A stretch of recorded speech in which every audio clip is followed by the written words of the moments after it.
Are you familiar with the phrase, a first world problem? It's kind of a nod to the complicated world that we live in, the diverse world that we live in. An example of a first world problem would be a dropped cell phone call. A first world problem would be having your cable TV service interrupted. A first world problem would be having to deal with food portions being too large when we go out to eat. You know, you get the idea. We live a lifestyle in this country that folks in other parts of the world could only dream of.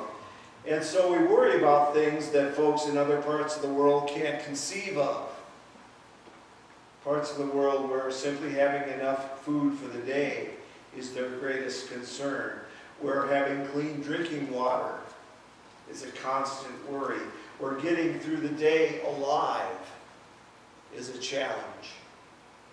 Cell service issues, that give you a break. It's pretty clear that not everyone sees life in the same way.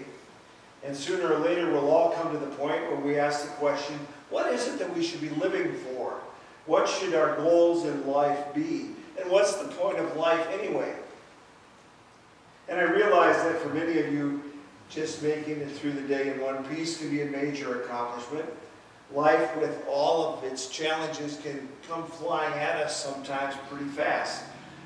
So I thank you for being here this morning. Hopefully, as we worship God together, you can take some time off from the noise out there that overwhelms and gets inside your head and open up some space to hear God's Spirit talking to you, speaking to you about things that can indeed give life meaning. So, what is life all about?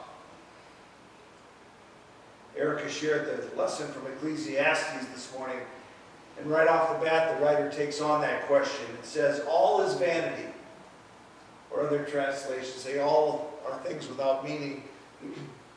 One translation says, all is smoke. You know, it's just out there, but we just can't get our hands on it. What do mortals get from all the toil and strain with which they toil under the sun? The writer says, for all their days are full of pain, and their work is a vexation. Even at night, their minds do not rest. I bet this guy's the hit of the party. But at least he's honest. He's looked around and he's seen how people work hard and can end up with nothing. He's seen people work all their lives to get ahead, only to find the work of their hands passed on to someone else who has not lifted a finger. So what is the point?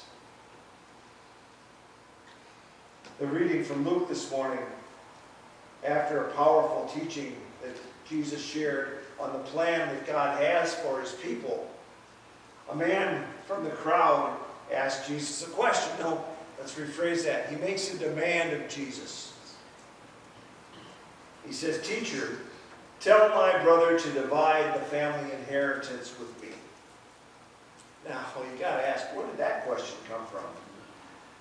Sounds like a first world problem to me. Obviously, this guy was totally wrapped up in his own life. He was wrapped up in his own issues, his own investment portfolio. He was so wrapped up in himself that he had not heard a word that Jesus said. And he called Jesus teacher. That as teachers so often know, you wonder if this young man was even listening at all. He was too concentrated on himself, and as he thought through that, all of his stuff kind of crowded in. Jesus had been talking about life and death, just making it through the day type of stuff, and this guy's talking about his inheritance. Somebody was missing a connection somewhere. And Jesus says that being the judge in family disputes about money, well, that's not exactly his job description. So he tells them a parable, as Jesus often does, a teaching story, to show how pointless it is to let the accumulation of stuff become our goal in life. The farmer in the story knew his job, and he'd done his job well. We have to be clear here that the farmer in the story is not a bad guy. He's not an evil person. He was good at what he did. He looked out over his fields, and he was proud and excited by what appeared to be a bumper crop. But he was also worried. He said, "What should I do, for I have no place to store my crops?" He'd never had a crop like this before. His bins and cribs that he had off to the side were too small to be able to handle it. Again, doesn't that sound like a first world problem? I have too much. Lord, Lord, what am I going to do with it all? And that's our world problem too. Do you know that one of the hottest selling commercial ventures in this part of the country is a storage facility? We have way too much. We don't want to let anything go. How many times have you driven through a neighborhood and seen a house with a 3-car garage with 2 or 3 cars sitting out in the driveway? Now, I'm pretty sure that there aren't 2 or 3 more cars parked inside. So what do you suppose you'd find if you opened up those garage doors? Stuff. Stuff that we don't want to get rid of, stuff that we think we need, stuff that doesn't have much value but just takes up space. $1,000 worth of junk in the garage and cars worth over $20,000 a piece or more parked outside. We hang on to all that stuff because someday we think we might need it. This farmer had a plan for that crop that was sitting out in the field. He said, "I'm going to tear down my old buildings and I'm going to build larger barns just to store the surplus." He had it all worked out. He put pencil to paper and he ran the figures. He said with all that extra crop he would harvest, he could kick back and coast and not have a worry in the world. Problem solved. All his hard work would have been worth it just as soon as the crop was brought into the bin. Yes, sir, he'd done all right. He was quite a farmer. He was the master of all that he surveyed. He worked hard, and now, with the harvest, he'd earned the privilege of being able to sit back and enjoy the fruits of his labors. But you know how well that worked out for him. God paid him a little visit and said, "You fool, this very night your life is being demanded of you.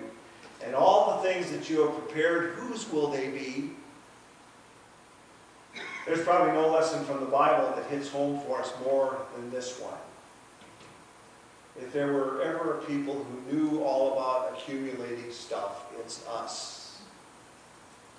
And this parable reminds us that none of that stuff has any power to give any meaning to life or bring us any closer to God. In fact, it gets in the way. A few years ago, the Wall Street Journal reported on a survey that was taken that said we in the United States are the most depressed people in the world. It said that just under 10% of us suffer from some sort of bipolar disorder or from chronic minor depression, and over 18% of us suffer from some anxiety disorder.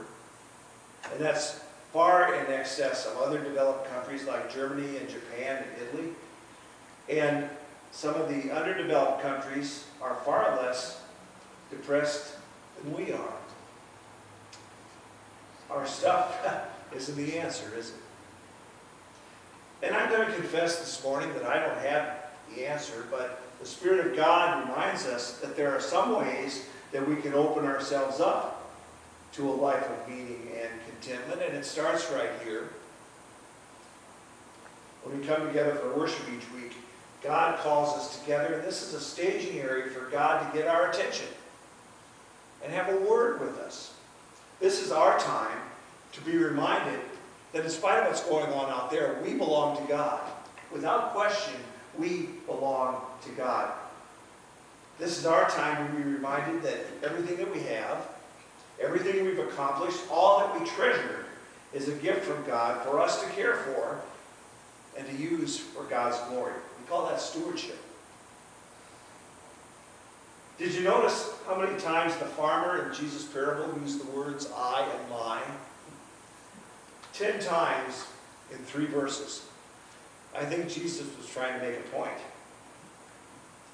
And the man does not once mention God as being the source of the good land that produced the bountiful crop by giving sun and rain at just the right times.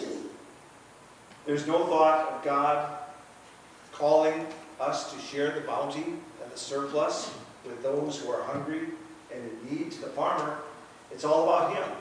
He alone has grown the crop. He alone possesses the harvest, and he talks to himself. A little bit schizophrenic there. He says, me, myself, and I have come up with a plan. But God doesn't have any place in that plan. A farmer friend of mine back up in Nebraska who takes very seriously this day off each Sunday. Ron doesn't harvest, plant, do anything on Sunday. He's there at church as God commanded. He loved to tell the story about a conversation a farmer was having with his pastor when harvest time approached. And as the farmer and the pastor stood together looking over these fields, ready to be harvested with the sun setting in the background, kind of like the farmer in Jesus' parable, the pastor said, what a wonderful gift God has given to you and has blessed you with this land. And the farmer said, well, you should have seen it when just God was in charge. God had no place in this farmer's plan, which is interesting since if we take our faith seriously, we know that it all belongs to God. And we're just taking care of it. Now, did it just get a little chilly in here? Did we just fast forward to October and a stewardship sermon? Our relationship with God and how we live out our faith has no season. Recognizing God and the Lordship of Jesus Christ in our lives has got to be a part of every decision and every choice we make, part of every plan for the future that we put together. It's got to rest on that. And even though Jesus wasn't asked the question, the parable gives us a glimpse of where we can find meaning and purpose in life. He says, those who store up treasures for themselves are not rich toward God. See, that's another first world problem. But Jesus calls us to recognize that all the world, everything, belongs to God. So, where do you see your treasure? Where's your sense of joy, your source of satisfaction? Have you poured your life and your time looking back into things that will not last? God offers us the opportunity to find our goal in life by giving our best for God. It's not about us and what we accomplish. It's all about what God offers us in Jesus Christ. It all belongs to Him. Everything that we have, we belong to Him. And He invites us to live a life that recognizes that fact. That we care for the gifts that God has given to us. Everything we have is His. Everything. Amen. Would you pray with me? Good and gracious God, once again you speak to us in words that both comfort and afflict us. But the bottom line, Lord, is that you called us your own. And you've blessed us beyond any ability for us to comprehend and understand. So may we move forward with joy as that realization greets us each morning and is in our minds each night when we fall asleep. Because you love us